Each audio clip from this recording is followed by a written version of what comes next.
You know that feeling? That wave of stress that starts as a knot in your chest or a pit in your stomach. Your heart starts to beat a little faster, and then faster still. Your focus splinters. Thoughts start racing, looping around the same worries and deadlines. The world feels like it's closing in, your patience disappears, and you're just overwhelmed. It's a deeply uncomfortable, and all too human, experience. And what's the first thing people tell you? Just take a deep breath. You should try meditating. Just calm down. In the heat of the moment, that advice can feel completely useless, right? Telling a stressed person to just calm down is like telling someone in a rainstorm to just get dry. It doesn't work.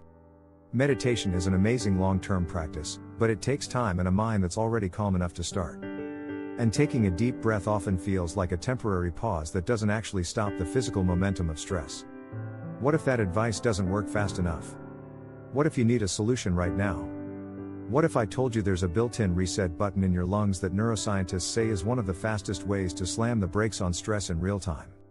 A method that doesn't require you to clear your mind or find a quiet room. This isn't a mindset trick. It's a physical tool. It's a technique you can use to mechanically shift your nervous system out of fight or flight in just a few seconds. It's called the Physiological Sigh, and it's the most direct and rapid tool for stress reduction you already own. It's hardwired into your biology, just waiting for you to use it. Here's how it works. Before we get to the hack itself, we need to understand what we're hacking. What is stress, really? It's not just a feeling, it's a physical process run by a part of your body you rarely think about, the autonomic nervous system. Think of it like this: your nervous system has a gas pedal and a brake pedal. The gas pedal is your sympathetic nervous system. This is your fight or flight response. When you sense a threat, an angry email from your boss today, a lion on the savannah thousands of years ago, your brain hits the gas. It floods your body with adrenaline and cortisol. Your heart rate skyrockets to pump blood to your muscles. Your breathing gets fast and shallow. Your pupils dilate. Your body is preparing to either fight or run for your life. The brake pedal is your parasympathetic nervous system. This is your rest and digest response. Once the threat is gone, your brain should hit the brake. The vagus nerve, the main highway of this system, sends out signals to slow everything down. Your heart rate decreases. Your breathing deepens. Your body enters a state of repair and calm. This is where you feel safe and relaxed. In a perfect world, we'd move smoothly between these two states. But in our modern world, the threats aren't lions. They're chronic and relentless. The constant phone notifications. Back-to-back meetings. Financial worries. The 24/7 news cycle. Each one is a tiny tap on the gas pedal, all day, every day. The result? Many of us are living with our foot constantly on the gas. We're simmering in a low-grade state of fight or flight, and our body never gets a clear signal to hit the brakes. This leads to that wired and tired feeling of burnout, anxiety, and being trapped in an invisible cage of tension. And here's the crucial part: your breathing is one of the only functions that connects your conscious mind and your autonomic nervous system. You breathe without thinking, but you can also choose to control it. And how you breathe sends a powerful signal back to your brain. When you're stressed, your brain makes you breathe fast and shallowly.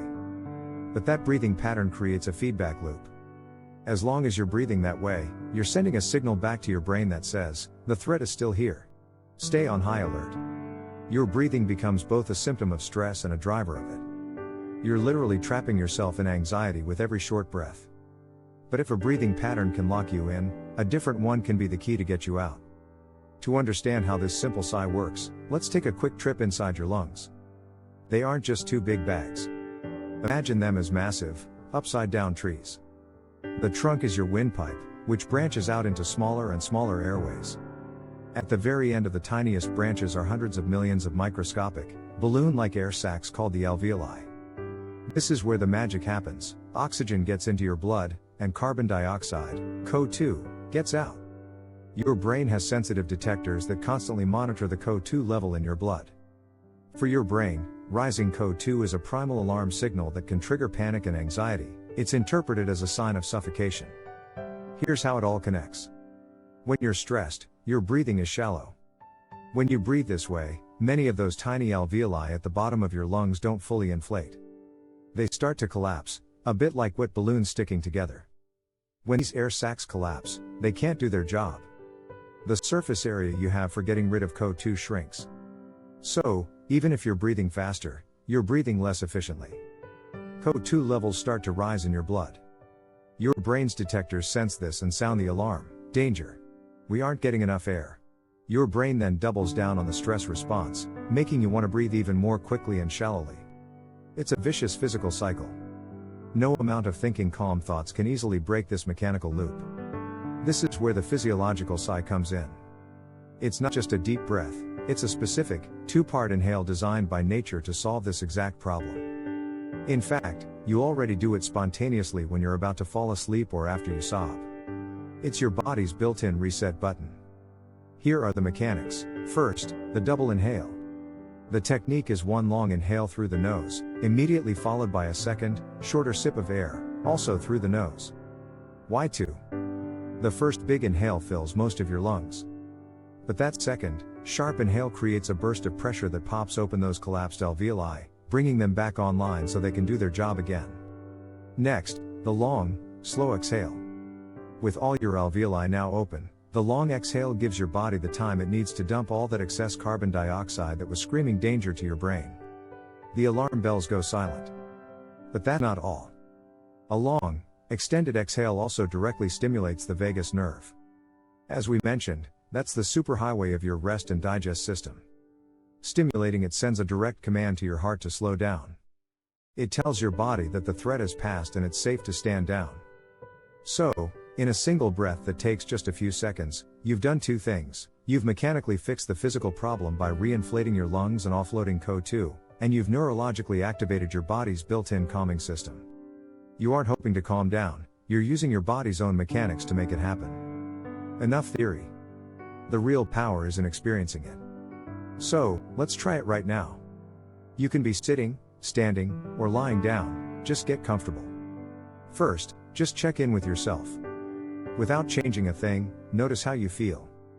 Notice the rhythm of your breath. Notice any tension in your jaw, shoulders, or stomach. Just observe. This is your baseline. Now, we're going to do 3 physiological sighs together. Let's begin. Start by gently exhaling. Now, through your nose, take a long, deep inhale, filling your belly and then your chest, until you feel about 90% full. Now, at the very top, sneak in one more short, sharp sip of air through your nose. Just a quick sniff. That was the pop. And now, through your mouth, let it all go with a long, slow, complete sigh. Don't force it. Just release. Exhale until your lungs feel completely empty. Now, pause. Just be still for a moment and notice. Do you feel a shift? A little bit of space where there was tension? Maybe your thoughts slowed down, just for a second. That's the feeling of your nervous system hitting the brakes. Let's do it again, a little more fluidly this time. Exhale gently to prepare. Ready? Deep inhale through the nose. And at the very top, another sharp sip of air in. Now, a long, slow, relaxed exhale through your mouth. Let it all go. Just notice. The effects build on each other. You're sending another signal that it's safe to relax. One more time. Find your own rhythm. Exhale to prepare. And begin. A deep inhale through the nose. A second sharp inhale. And a long, complete exhale through the mouth. When you're done, just sit for a moment. Let your breath return to normal. Now, do another check-in. Compare this feeling to your baseline from a couple of minutes ago. Is your heart rate a little slower? Are your thoughts a little quieter? You just consciously and deliberately took control of your own nervous system. What you just experienced is more than a moment of calm, it's the discovery of a tool you've had all along. And the more you use it, the better it works. A 2023 study from Stanford University, published in Cell Reports Medicine and co-led by Dr. David Spiegel and neuroscientist Dr. Andrew Huberman, explored how different breathing exercises affect stress. They compared the physiological sigh, which they called cyclic sighing, to other common techniques like box breathing and mindfulness meditation, having participants practice for just 5 minutes a day. The results were remarkable. While all the practices helped, the group practicing cyclic sighing showed the greatest improvement in mood and the largest reduction in resting respiratory rate. This means practicing this technique doesn't just calm you down in the moment, it actually trains your nervous system to be calmer by default, making you more resilient over time. So, how do you use this in real life? Think of it in 3 ways: proactive, reactive, and restorative. First, the proactive sigh. This is about starting your day right. Instead of grabbing your phone the moment you wake up, take 1 minute. Before you get out of bed, do 3 to 5 physiological sighs. It's like tuning your nervous system for the day ahead. Second, the reactive sigh. This is your emergency brake for when you feel that wave of stress rising. About to walk into a job interview or a tough conversation? Find a quiet corner, your car, or even a bathroom stall and do 2 or 3 sighs. You will literally feel your heart rate slow down, giving you a dose of clarity. And if you're in a tense meeting or stuck in traffic? Use stealth mode.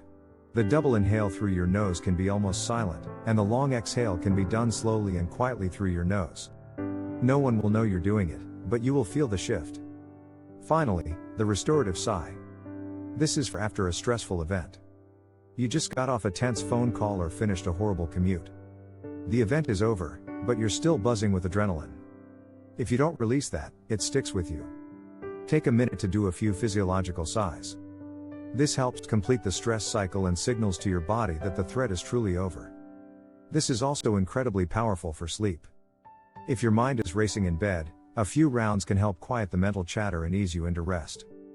Compared to other techniques, the physiological sigh stands out for rapid relief. Meditation is like going to the gym for your mind, essential for long-term health. The physiological sigh is the first aid kit you use on the spot. Even box breathing, which is excellent for focus, was found in the Stanford study to be less effective at improving mood than the exhale-emphasized pattern of the cyclic sigh. The physiological sigh is simply one of the fastest reset switches available. The most powerful takeaway is that you are not a passive victim of your stress. You have a direct, physical control panel built into the very core of your being, and you operate it with your breath. This simple technique is proof of that. It's a free, side effect free, always available tool you can use to reclaim control over your own biology. You have the knowledge. You've felt the experience. The final step is to make it a part of your life. So here's a challenge. For the next week, commit to using this tool. Run the experiment on yourself. Use it proactively in the morning, reactively when stress hits, and restoratively to end your day. Let's try it one more time, right now. Take a deep inhale through your nose. Sneak in that extra sip of air at the top. And let it all go with a long, slow sigh. Feel that? That is control. That is power. Now, head to the comments and share your experience. Did you feel a shift? Sharing what you felt might help someone else who's scrolling by, feeling overwhelmed and looking for a real solution that works. If you want to keep learning about science-backed tools to optimize your mind and body, make sure you subscribe and hit the notification bell. And finally, think of one person in your life who struggles with stress. Share this with them. This simple, 5-second technique could make a real difference in their life. You hold the key to a calmer nervous system in your own lungs. Until next time, take control, and breathe well.